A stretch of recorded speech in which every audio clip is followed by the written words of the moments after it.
Yeah. Ok, we're live. Benvenuti al Treviso Comic Book Festival 2020. Io sono Michele Foschini di BAO Publishing e di fronte a me, almeno allo schermo, c'è AJ Dungo. From what county exactly? I'm in Orange County. Okay, Orange County, so it's kind of in the nebula, which is LA, right? Yeah, it's one city over. Ok, allora cominciamo da una banalità. Si dice che tutte le persone che vivono nella tua zona sono lì perché vogliono lavorare nel mondo dello spettacolo. Era vero anche per te? Let's start by a commonplace thing. People all over the world think that anybody who lives where you live wanted to be in showbiz and went there for that. Was that your original plan too? No, I was too young to have aspirations like that. When I moved, I was 12 years old, and I was moving with my dad just had a job in California, so we moved from Florida to California. From one hot place to another hot place. Yeah.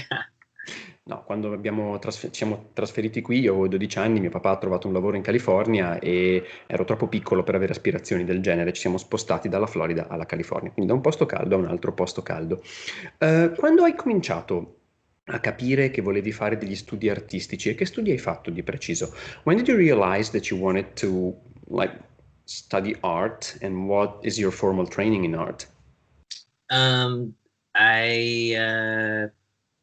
In community college, I had a printmaking class, and that was the only class I realized I didn't hate. So I sort of just followed that feeling.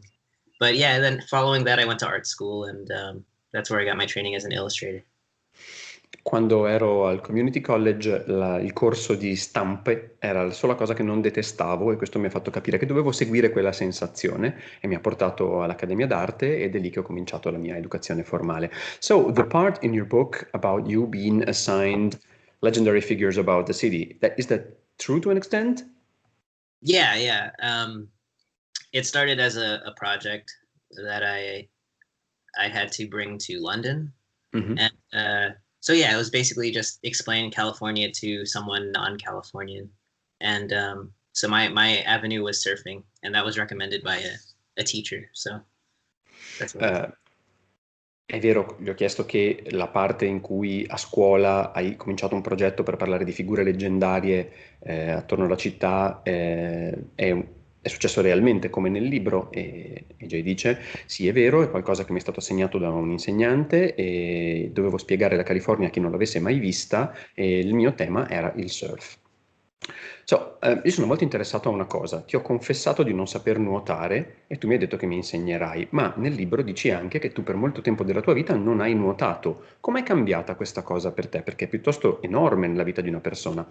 I just admitted publicly to my whole country that I confessed to you that I can't swim, and you told me you will teach me. But in the book, you also admitted to a point in your life you were not a swimmer at all. Yeah. How did your feelings about large bodies of water change? Because that's a pretty momentous thing in the life of a human being. Yeah, sure. You know what? It hasn't. I'll tell you that. Like, I'm still scared of the water. And I still don't think I'm that strong of a swimmer. I have a sort of a false sense of security with my surfboard, where it's like a glorified raft and attached to my ankle. So, you know, there have been moments where the board's gone away, but you know what? The fear doesn't go away, especially on bigger days, but you start to get comfortable, and then that's when you start to become a little bit more fearless. In realtà la paura non è mai passata. Ti dico la verità che la tavola da surf per me è una sorta di versione figa di una zattera di salvataggio, poi attaccata alla mia caviglia, e mi ci attacco per vincere la paura, e a volte l'ho persa la tavola e la paura è tornata. Non se ne va, però piano piano cominci a stare un po' più comodo nel ruolo del nuotatore e te ne fai una ragione e la paura non vince. Un'altra delle tue passioni è lo skate, non lo nascondi, è scritto anche nella breve biografia alla fine del tuo libro. E immagino che sia una passione che è nata prima di quella per l'acqua e il surf. In che modo è diversa l'emozione della comunione con la tavola da skate e quella da surf? Another passion of yours is skating, and you don't make a mystery of it. It's even in the briefest biography I've ever seen at the end of a comic, where you say you will be staring at vacant lots with your board. Yeah. How would you, and I'm genuinely curious about this, how would you describe the difference between feeling the communion with a skateboard and a surfboard. Oh man, are you curious as to the similarities between the two? Actually, the differences, where you feel more in sync with the movements, or how are they different emotions? Oh man,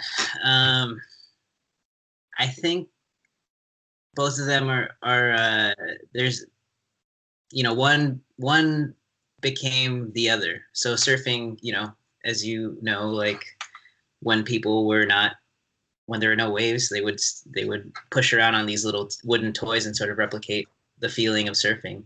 But now I've done it backwards, where I started with skating and then now I'm finding surfing. So I'm finding the similarities after the fact, but both of the things are sort of a product of your environment.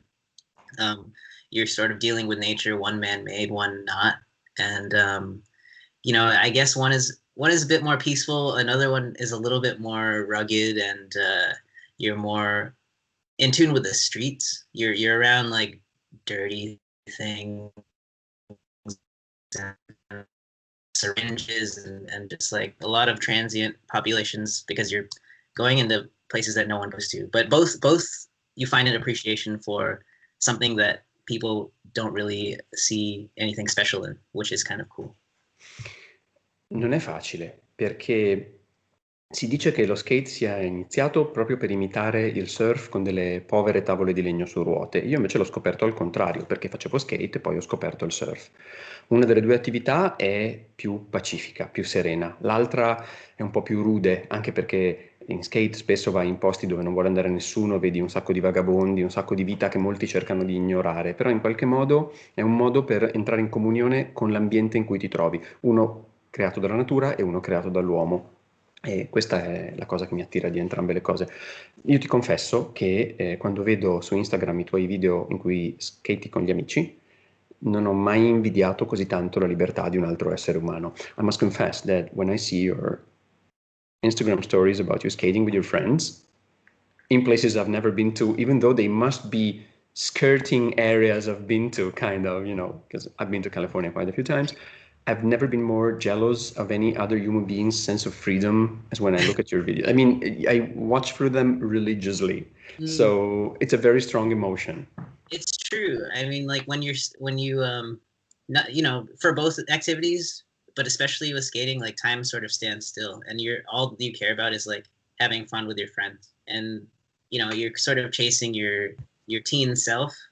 Like you see 40, 50, 60-year-old men and women still doing this and still having the same emotion. So yeah, it's pure freedom, I think. Credo che ci sia un parallelismo anche con il fare fumetti, perché te ne sarai accorto, anche se sei molto giovane, che fare questo mestiere ti tiene molto giovane dentro. Sei d'accordo? È un'esperienza che hai avuto anche tu. I think there's a similarity I just thought of listening to you, that also working in comics as a language, a lot of people I know from the industry, they are very young inside, despite whatever the age on their documents is. There's a kind of a parallel in chasing something that makes you feel good and express yourself. Yeah. Slows down the natural overall aging of an individual. Absolutely.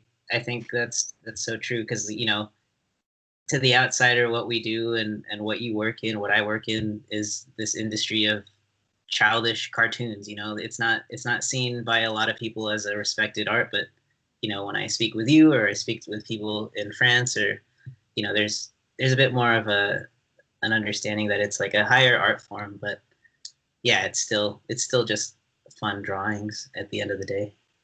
È vero, perché è considerata anche un'arte molto infantile, soprattutto dalle mie parti, però quando parlo con te o quando parlo con i miei colleghi in Francia mi rendo conto che ci sono posti dove è un po' più rispettata, e questa cosa per me è molto importante, perché è una parte importante di me alla fine del giorno. Now, on to the book, but not too specifically. Sure.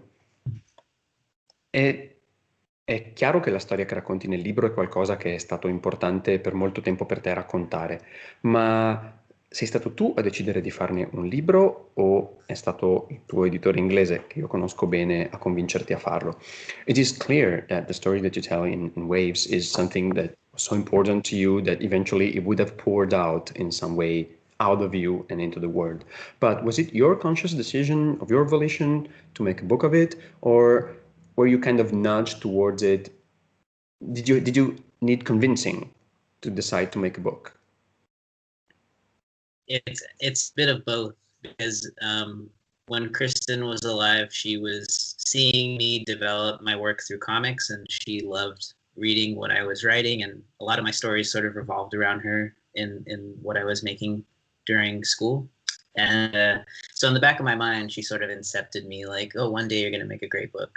And she would sort of nudge me and be like, oh, you should write it about me. And then the opportunity arose, and like, it was sort of like a secret that I kept, but then, you know, stars aligned and Nobrow came along and just pushed me to do it.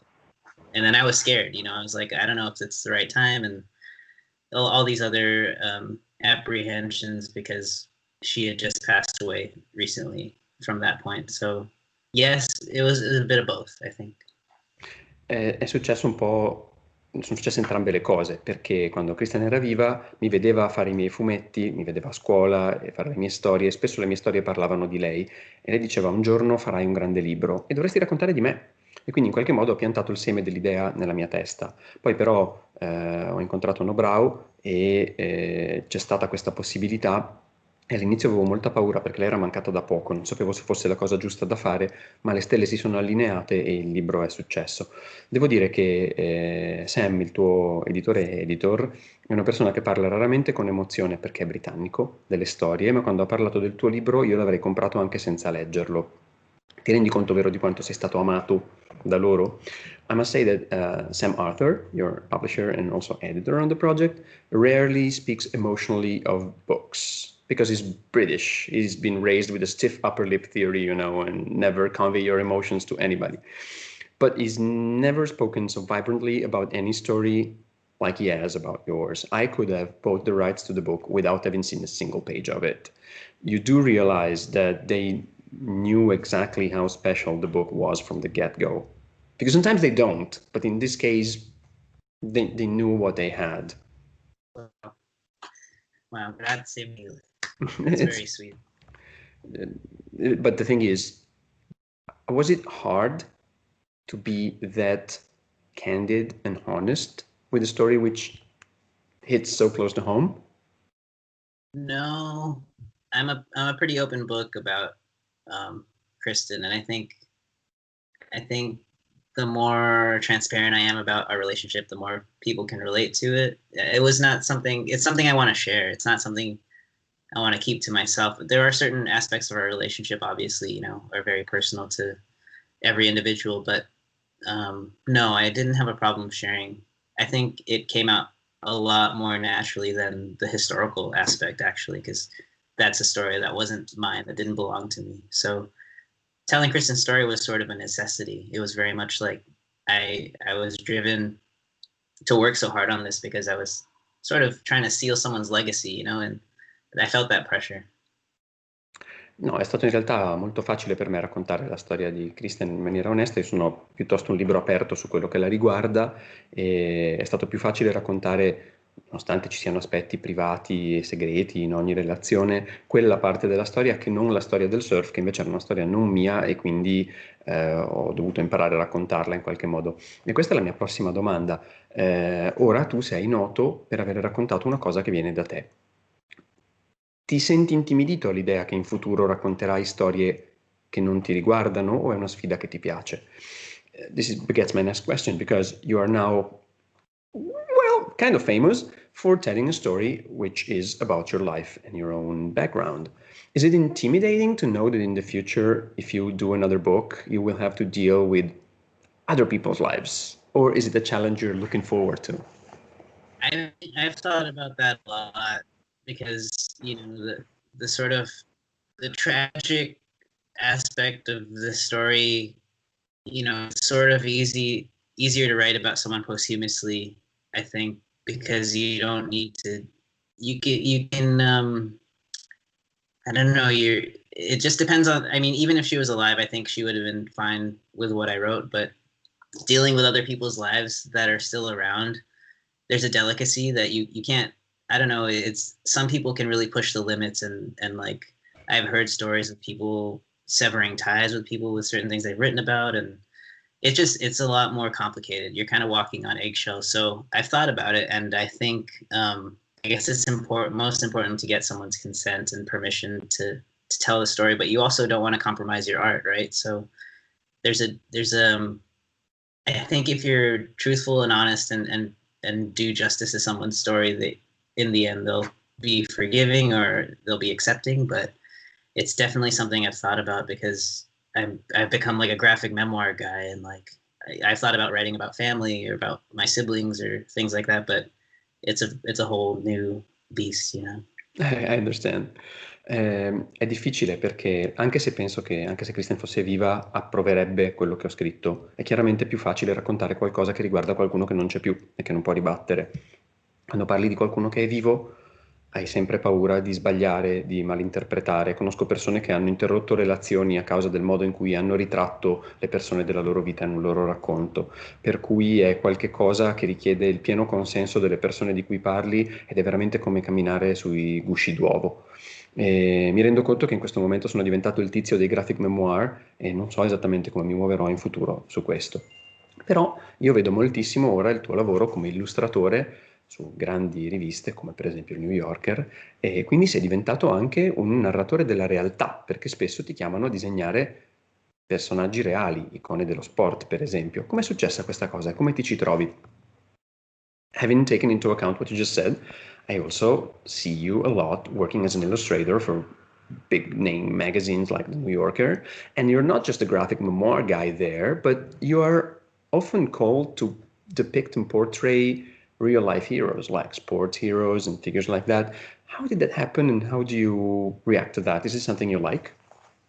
Yeah, I think, you know, I guess one might say it's their bread and butter, but it's also like, I guess I went to school with two objectives, and one of them was to be a freelance illustrator, editorial. Like a lot of my heroes are editorial illustrators, and also a lot of my heroes are comics people. That was my other objective, was to write books and write comics.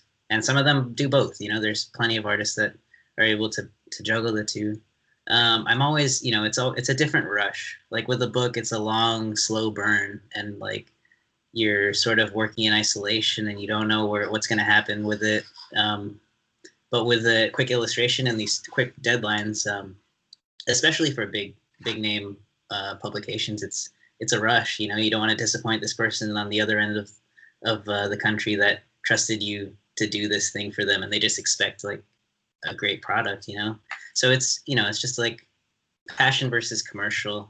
I love doing it, and it's fun. I'm always surprised when I get a job because, you know, I don't know, it's just like something it's kind of a dream, you know, to be doing stuff for the New Yorker and to be just talking to these people. But it's become so normal that I think I hope I don't take it for granted, but I do feel like it's becoming a little bit more normal. But I don't think you ever will. You sound like you love it a lot, so it's an honor. It's an honor. I'll quickly translate. Quando ero a scuola avevo due obiettivi: diventare un illustratore commerciale, freelance, perché molti dei miei eroi lo facevano, ma anche lavorare nei fumetti, perché molti autori che amo facevano anche entrambe le cose. E sono due emozioni molto differenti. Quando stai facendo un libro è una fiamma che brucia bassa e lentamente, richiede molto tempo, è un lungo tempo di cottura per la preparazione di una storia. Invece quando fai un'illustrazione rapida e immediata hai la responsabilità di dare un prodotto di qualità a chi te l'ha chiesto, ma anche l'immediatezza della richiesta del cliente, e vuoi dare un prodotto di alto livello. Non so ancora esattamente come bilanciare le due cose, però è bellissimo quando persone come quelli che lavorano al New Yorker semplicemente mi parlano, e devo dire che la cosa sta diventando più normale per me. Spero di non diventare mai cinico e freddo nei confronti di questa cosa, però devo ammettere che al momento è un po' più normale di prima. And you deserve it, my friend, a lot. Take it from me.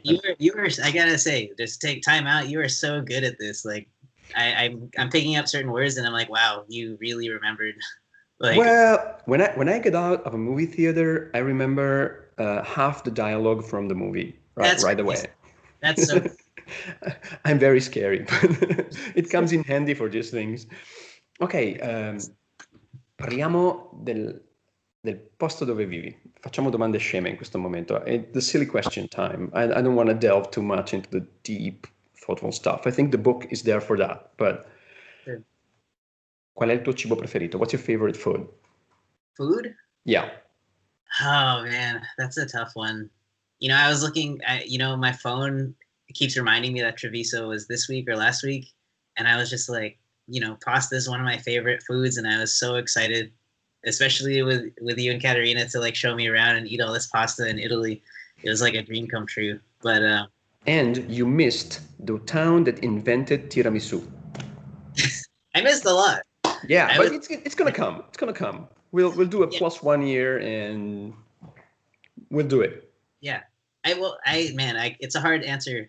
I mean, I can never go wrong with something chicken related. Like I love fried chicken, but noodles, anything noodle based, or Asian, Italian, Thai, Chinese, what have you. I love noodles, dumplings, rice. Super Asian, so I like all that stuff. It's kind of. I let you know it's 8:30 p.m. here, and my stomach is about to start making noises just because I asked this question. But I'll keep it brief so you can go. It's not a problem. We're almost done. But una cosa che mi piace moltissimo è che tu vivi in una zona che è un coacervo di culture diversissime, e questo riguarda sia il cibo, come hai detto, che l'arte, che le influenze culturali. Questa cosa ti ha ispirato e aiutato nel tuo lavoro? I asked the food question because, well, we're Italian. We need to ask the food question. But anyway, you live in an area which is such a real ebullient cauldron of things, both in terms of food culture, literary culture, art scene, and simple ethnicities living together, which is inspiring even to the casual visitor. Has this stoked the fires of your imagination over time? You've been there quite a long time. So has this been helpful to nurture your creativity? Absolutely. I think, exposure to different cultures and different people and people that think differently than you, it's always inspiring. And it's also alarming when you go to places that are so homogenous, because I'm so used to being in a coastal city, or you go to any major cities and people are, generally more, I don't want to generalize, but they're exposed to more things. And, it's always good that's how I felt. That's why I felt like so intrigued and amazed when I travel and when I met you and when I was at Angoulême. It's just such a mixing pot, and people from all over the world, and it's just so inspiring. So absolutely, being around other people, different cultures, you just learn so much from other people's way of life. Sì, sicuramente sì, perché trovarmi a contatto con persone di culture molto differenti dalla mia è di ispirazione, apre la mente, ed è anche per questo che mi piace così tanto viaggiare. Quando ci siamo incontrati, per esempio ad Angoulême, c'erano persone molto differenti. Questa cosa è arricchente e profondamente importante per me. So, what's on your plate right now? What are you working on that you can disclose? Let's see. I have a solo show in Paris that I've been working on. Wow. Yeah, it's basically just in relation to In Waves. It's just all ink drawings. It's a Galerie Barbier in Paris, close to Pigalle.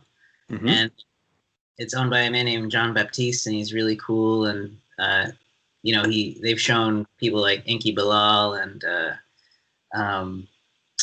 just a bunch of great French comics artists, and they asked me to do it.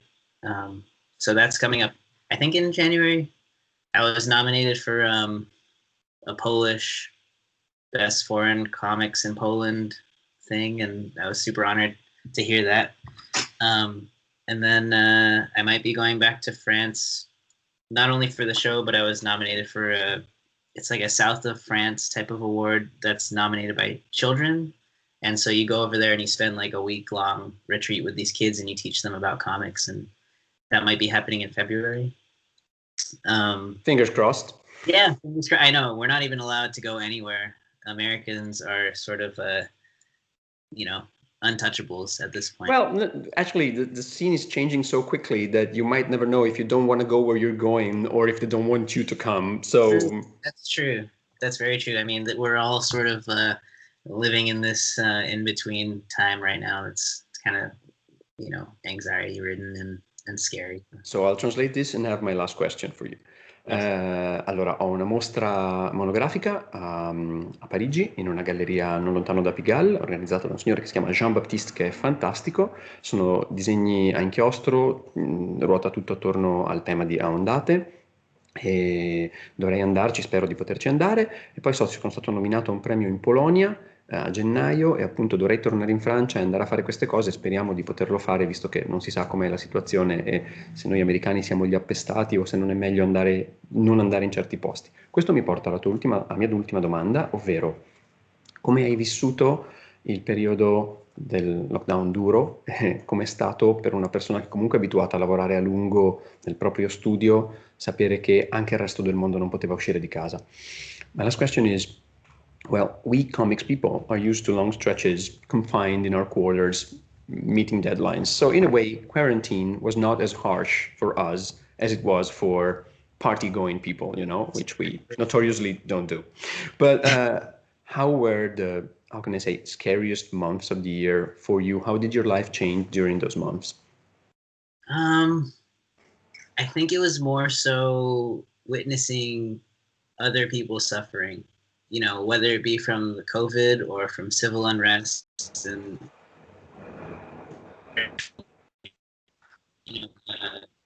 police brutality and all these stuff came to a head at this time. I think that was very, and it's still chilling, but also inspiring because you see so many people coming together to combat that. It's just been a tumultuous year for everyone. But I think in the States, it's just crazy with our leader and with the election coming up. And I was just listening to this podcast about Breonna Taylor and the logistics of her murder. And I think that's what was tough because personally, like you said, nothing changed for me except I couldn't go outside or see friends so like my problems are minuscule in comparison to people who are actually suffering. So to see that and to hear of, even family that I know getting the virus, and it's pretty scary when it starts to hit closer to home. But generally nothing changed except for everything around me, I guess. But yeah, I feel lucky. Mi ha fatto male vedere la sofferenza degli altri, perché da chi soffriva per il Covid, a chi soffriva per le proteste civili, vedere la brutalità della polizia, molte cose sono successe contemporaneamente, sono arrivate a un punto di ebollizione nel mio paese contemporaneamente. Stavo ascoltando recentemente un podcast sulle circostanze della morte di Breonna Taylor, e la consapevolezza di questa cosa, di quello che è successo, è assolutamente agghiacciante. In più è un anno surreale per tutti, ci sono le elezioni in arrivo, il nostro leader non rappresenta nessuno di noi, e come hai detto tu, la mia vita non è cambiata molto perché continuavo a lavorare in casa, anche se non potevo uscire e vedere i miei amici. Comunque è stato abbastanza spaventoso. Are we starting to change things in November, in your opinion? Oh man, you know what? It's so up in the air, I think, because nobody is excited about either candidate.